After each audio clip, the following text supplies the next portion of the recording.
Hey folks, welcome back to Failure Retirement. You know what you're asking yourself? What's old failure up to today?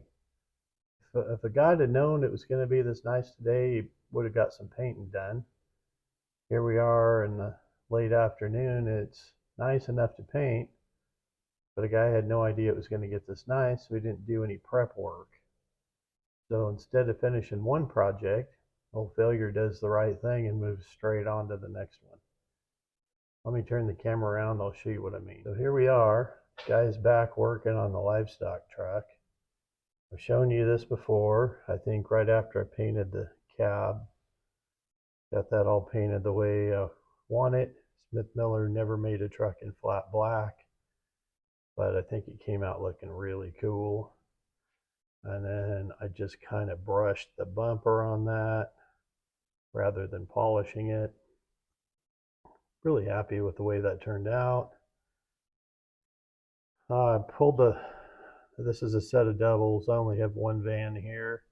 I'm keeping it in the house to keep it from flash rusting, but I dipped this in Evapo-Rust and the Zep Purple Power or whatever it's called.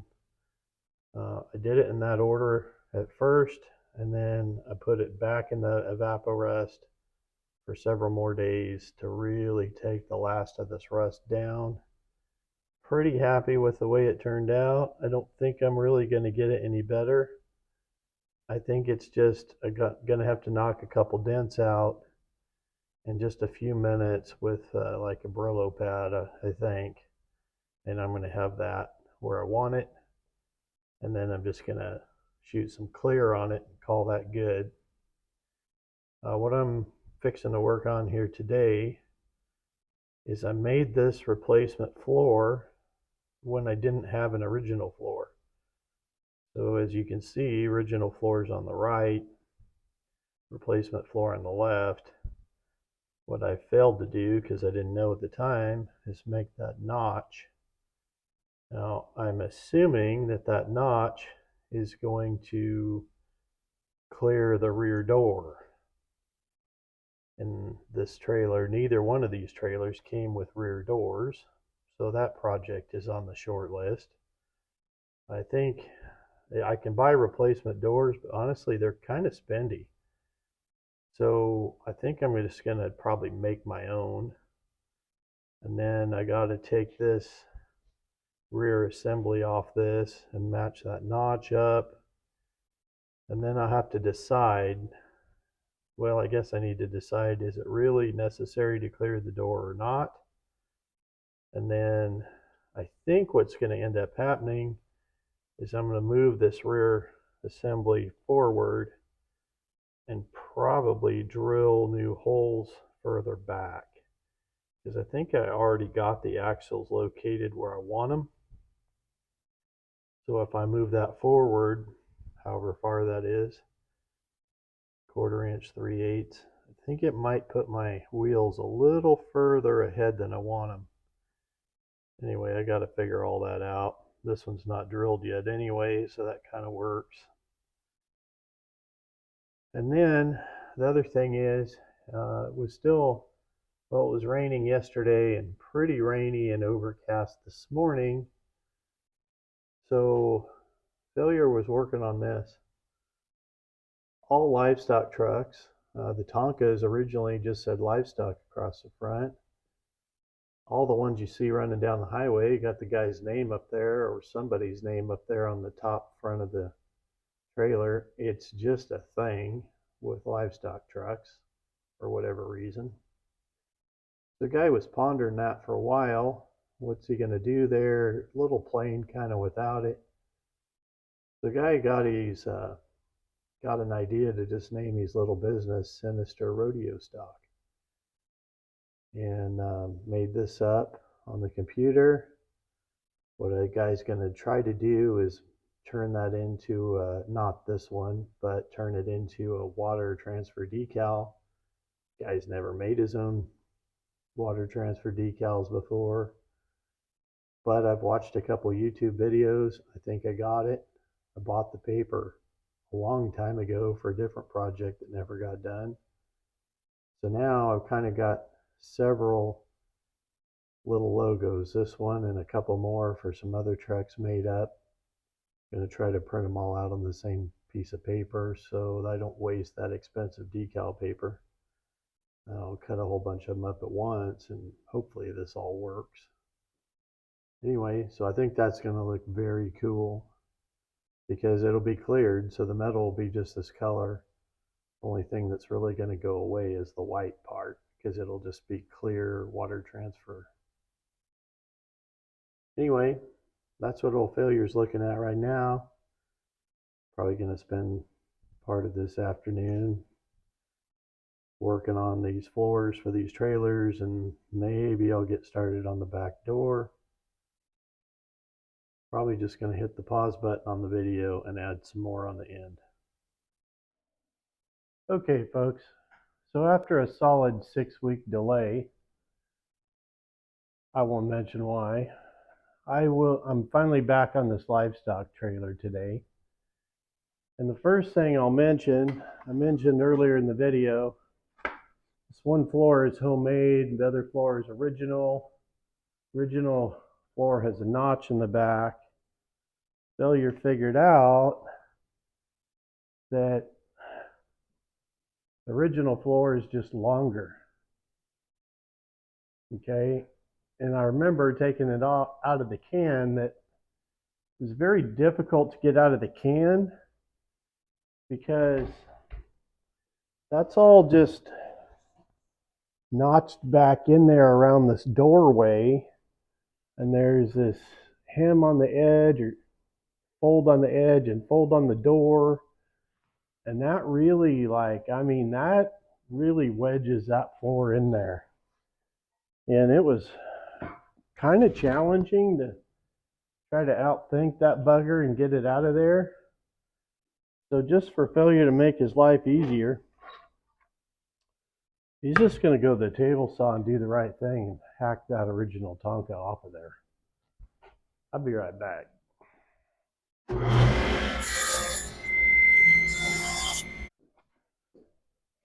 I think that pretty well ought to do it.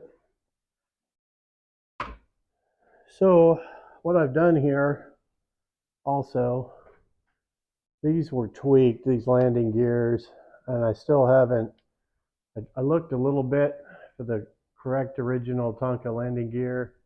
I know it's out there. I found the wheels, but I didn't find the wire yet. And yes, I know these ends need to be bent slightly for it to work right, but that was all crushed over when I got it, and I just bent them back up square. So one of these days I'll get that landing gear and I'll get that bent properly. And then I had to add on this spacer. So I decided to use a little chunk of wood, and I just brad nailed it on there. A little like 3/8 spacer to clear the rear wheels of the Smith Miller. Looking right now, I'm hoping I didn't make that too long, but I think I'm all right. Anyway, yeah, that's what's going on there. It's a spacer to clear the Smith Miller wheels because they just sit up a lot higher.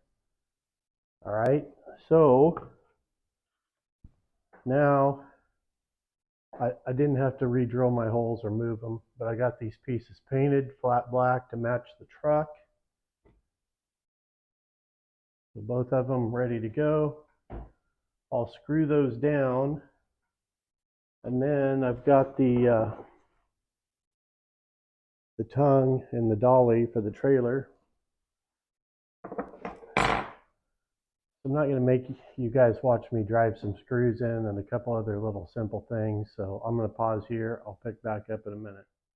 All right, so got these pieces screwed in there, 3 screws on each one.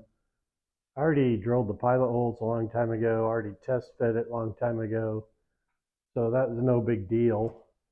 You might ask a guy, why in the world in this day and age would you use straight slotted screws, just regular old school straight slot wood screws?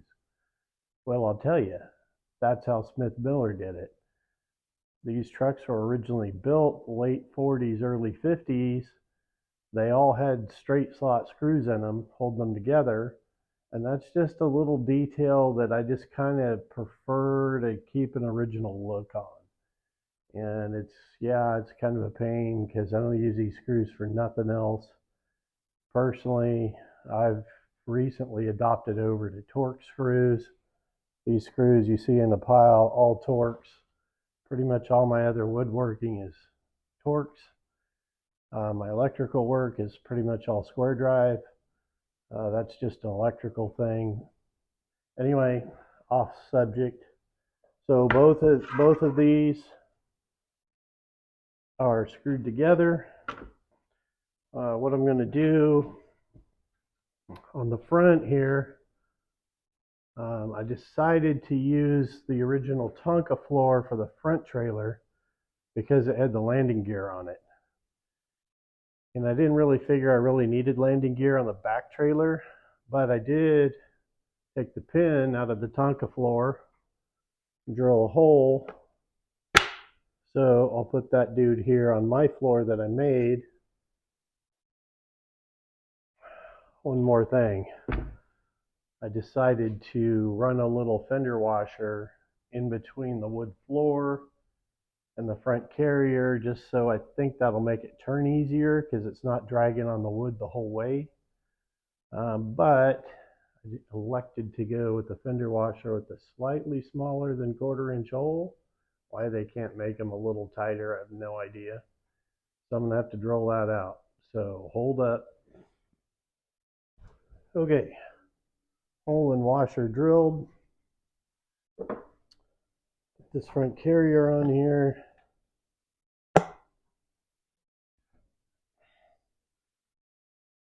Wrecked the original Tonka push nut. Got me a new one at the old hardware store.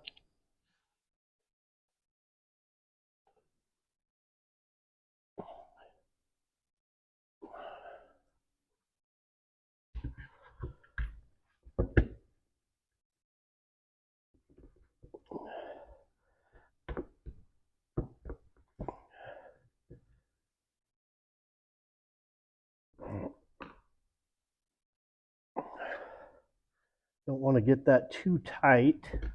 Apologize, you have to look at my back.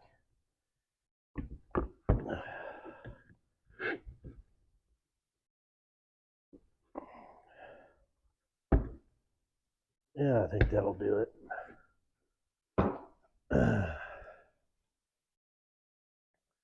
So there she is, all on there.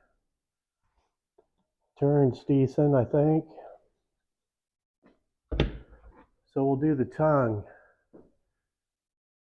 So the tongue, I copied an original Smith Miller, fabbed this out to a point, made this U-shaped leader, or whatever you want to call it, on the back here, just so that the tongue would hook into the axle and be able to move up and down. That was the idea there. A little different than Smith Miller. Theirs does the same thing, but it's all cast. That was going to be a challenge. I'm going to have to cough, so I'm going to shut this off here. Okay, cough taken care of.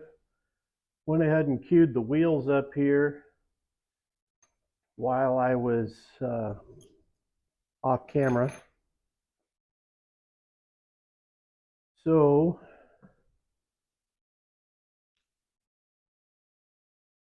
on the front, these are the axles I made in the video that's already released. The wheels have to go on first, then they got to go through the carrier, through the tongue.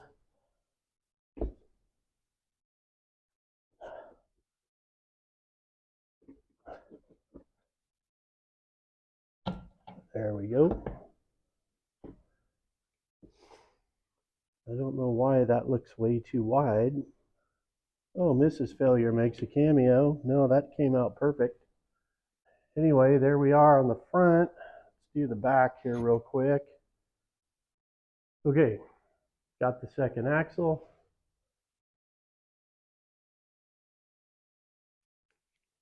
So another thing that's going on here, because I decided on the flat black and the brushed bumper on the truck and that whole situation, I gathered up enough out of my junkyard, enough original Smith Miller wheels that have some patina on them to use on this set of doubles. And that was a little bit of an undertaking on eBay and my junkyard, but I ended up getting them. On my painted trucks, I normally buy brand new wheels from Fred Thompson, smittytoys.com, I think it is. The new wheels are like a little bit shinier just because they're new, and I think I like them better on a painted truck, which I don't do often. Here, I'll show you. Here's a sack of wheels I got from Fred.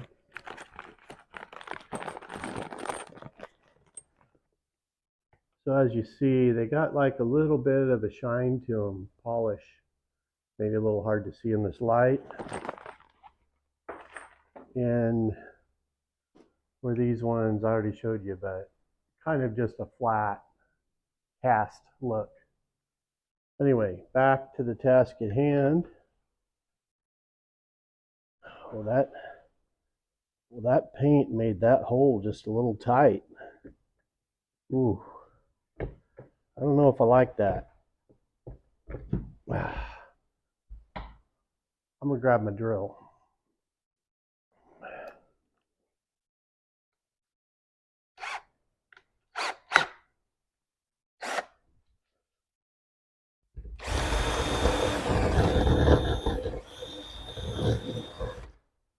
Go ahead and do them both.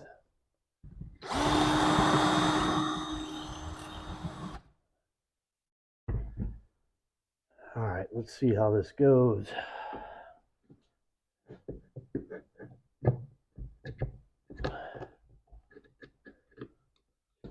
All right.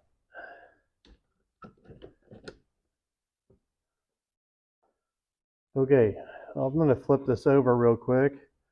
I still need to put the clips, and of course that all falls apart on me. Still need to put the clips, and I think really what I want to do is I want to get the can on probably, but I kind of wanted to see what this looked like. Whoops, boy, those wheels fall right off without those clips. Anyway, I think that looks pretty cool, just like that even.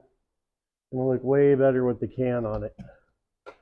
So, I think I'm going to end this video here because that other can's not ready to go. I'll go ahead and end it here. I appreciate you guys watching. Each and every one of you that hits a like, gives me a comment. I appreciate all of you. Way more subscribers, still getting more all the time. I really appreciate that. I never thought anybody would be really very interested in what I got going on. I'll be back soon with a couple more funny stories. I just didn't want to make this channel 100% about telling goofy stories. But I'll be back soon because I got a couple of really good ones coming. Alrighty, we'll see you guys next time on Affiliate Retirement. Have a good day.